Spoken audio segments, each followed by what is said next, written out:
Excise policy రూపకల్పన నుంచి ఇప్పటి వరకు కూడా చాలా నాటకీయ పరిణామాలు ఢిల్లీతో పాటు తెలుగు రాష్ట్రాల్లో చోటు చేసుకున్నాయని చెప్పుకోవచ్చు.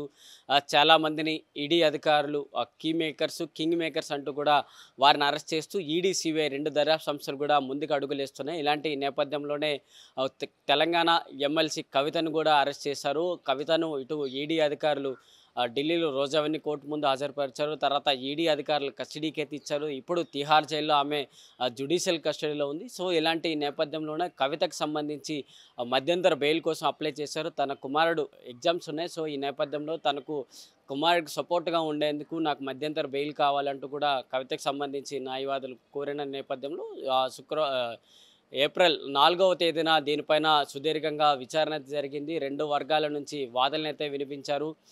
న్యాయమూర్తి కూడా దీనికి సంబంధించి హోల్డ్ అయితే చేశారు. ఏప్రిల్ 8వ తేదీన దీనికి సంబంధించి తీర్పు ఇస్తామంటూ కూడా చెప్పిన పరిస్థితి. ఈ నేపథ్యంలో ఈరోజు తీర్పు అయితే వచ్చింది. ఏప్రిల్ 8వ తేదీన ఈ తీర్పుకు సంబంధించి అయితే పక్కనైతే పెట్టారు. దీన్ని అయితే కొట్టివేసిన నేపథ్యంలో నెక్స్ట్ ఏ విధంగా ఉండబోతుంది, కవిత నెక్స్ట్ స్టెప్ ఏ విధంగా ఉండబోతుంది అనే దానికి ఇప్పుడు కొత్త చర్చనీయాంశం ఇప్పుడు తెర మీదకు రాబోతోంది. ఎందుకంటే ఏప్రిల్ 9వ తేదీ వరకు ఆమెకు తిహార్ జైల్లో కస్టడీ కొనసాగబోతోంది. ఏప్రిల్ 9 తర్వాత ఏం జరగబోతోంది, మరోసారి ఆమెను ఢిల్లీలోని రోజావన్నీ కోర్టు ముందును హాజరుపరిచిన తర్వాత ఎటువంటి తీర్పు రాబోతుంది, న్యాయమూర్తి మరోసారి కవితకు సంబంధించి ఎటువంటి వాదనలు వినిపించిపోతున్నారు, ఎటువంటి వాదనలు స్వీకరించబోతున్నారు, ఇలాంటి అంశాలకు సంబంధించి ఏప్రిల్ 9వ తేదీన ఒక స్పష్టత వచ్చే అవకాశాలు అయితే కనిపిస్తున్నాయి. ఇదంతా కూడా ఒకవైపు ఇటు రోజావన్నీ కోర్టు సంబంధించి మినహాయిస్తే మిగతాది కూడా వీళ్ళు కవితకు సంబంధించి ఫైట్ చేయడానికి చాలా కోర్టులు, న్యాయస్థానాలు ఉన్నాయంటూ కూడా చెప్పుకోవచ్చు. ఒకవైపు ఢిల్లీ హైకోర్టు ఉంది, అలాగే సుప్రీంకోర్టు కూడా ఉంది. ఎందుకంటే గతంలో ఈ కేసులో ముడిపడి ఉన్న వ్యక్తులందరూ కూడా న్యాయస్థానాల చుట్టూ తిరుగుతూ బెయిల్ సంపాదించుకున్న పరిస్థితి మనం తెలుసుకోవచ్చు.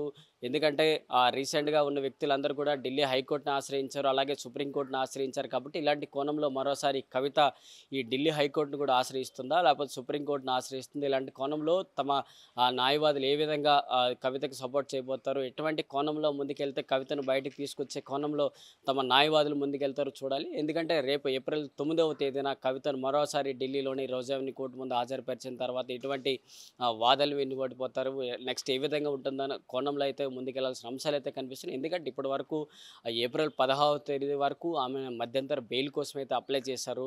ఏప్రిల్ 4వ తేదీన ఈ వాదనలు విన్న తర్వాత కంపల్సరిగా కవితకు తమ కుమారుడికి ఎగ్జామ్స్లో సపోర్ట్ కోసం అవకాశం వస్తుందంటూ కూడా అంతా కూడా ఎదురు చూసిన నేపథ్యంలో కానీ ఈరోజు అయితే ఆ కేసుని కొట్టివేయడం ఇప్పుడు హాట్ టాపిక్గా మారింది. మరి ఏప్రిల్ 9వ తేదీన కవితను మరోసారి ఢిల్లీలో రోజావన్నీ కోర్టు ముందు హాజరుపరిచిన తర్వాత ఎటువంటి కోణంలో మరోసారి ఇప్పుడు రాబోతోంది. ఇంతవరకు దీనికి సంబంధించి కీలకమైన వ్యక్తులందరూ కూడా జైల్లోకి వెళ్తున్నారు. జైలు నుంచి కూడా బెయిల్ పొందుతూ కూడా బయటకు వస్తున్నారు. ముఖ్యంగా ఇప్పుడు ఏదైనా ఒక ప్రభుత్వం ఒక పాలసీ రూపకల్పన చేసిందంటే ఆ పాలసీకి సంబంధించి ఏదైనా ప్రధాన సూత్రధారులు ఎవరైనా ఉన్నారు అంటే అక్కడ ముఖ్యమంత్రిగా హోదాలో ఉన్న వ్యక్తి మాత్రమే దీనికి సంబంధించి బాధ్యులు వహిస్తారు. కాబట్టి సో అలాంటి కోణంలో ఉన్న ముఖ్యమంత్రిగా ఉన్న వ్యక్తి అరవింద్ కేజ్రీవాల్, ఆ పార్టీకి సంబంధించిన నేత, ఇప్పుడు ఢిల్లీ ముఖ్యమంత్రిగా ఉన్నారు. ఆయన్ని ఇప్పుడు కస్టడీలోకి తిహార్ జైల్లోకి ఆయన ఇప్పుడు ఉన్నారు. కాబట్టి ఇలాంటి కోణంలో ఇప్పుడు మరి ఏ విధంగా ఉంటుంది, అరవింద్ కేజ్రీవాల్ని ఏ విధంగా చూస్తారో అలాంటి సంబంధించి